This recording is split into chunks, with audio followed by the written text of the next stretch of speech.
তোর বাবা বাজার থেকে মাছের মাথা নিয়ে এসেছে, ভাবছি একটু মাছ দিয়ে ডালের রেসিপি করব আমার মায়ের মতো করে। দিদার হাতের মাছের মাথা দিয়ে ডাল আমার সবসময় খুব ভালো লাগে। তো মাকে বলতেই মা চলে গেল রান্নাঘরে।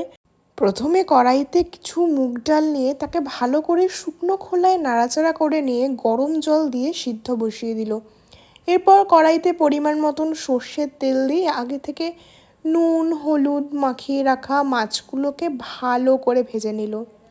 ছোটোবেলায় যখনই মামার বাড়ি যেতাম তখনই আমার দিদার হাতের সোনা মুগ ডাল মাছের মাথা দিয়ে যে প্রিপারেশনটা দিদা করতো সব সময় আমার প্রচণ্ড ভালো লাগতো।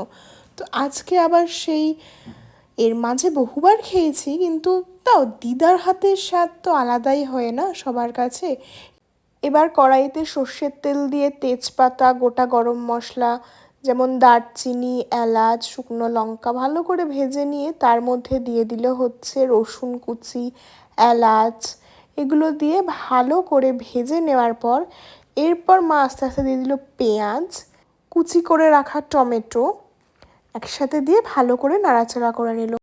আচ্ছা, এবার ভালো করে ভেজে নেওয়ার পর এর মধ্যে মা দিয়ে দিল টমেটো পেস্ট করে।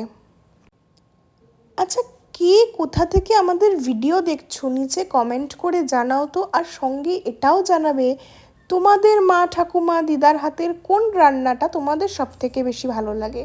আর এটাও জানাবে যে এরপর কোন রেসিপি তোমরা দেখতে চাও। এরপর ভাজা হয়ে গিয়ে মা তার মধ্যে হলুদ গুঁড়ো জিরে গুঁড়ো ধনে গুঁড়োর পরিমাণ মতো নুন দিয়ে ভালো করে নাড়াচাড়া করে নিল। চ্যানেলে যদি নতুন হয়ে থাকো সাবস্ক্রাইব করতে কিন্তু ভুলবে না। সাবস্ক্রাইব করার পর পাশে একটা বেল আইকন আছে, ওটাও ক্লিক করে রাখবে যাতে পরবর্তী ভিডিওগুলো তোমার কাছে সব থেকে আগে নোটিফিকেশান যায়।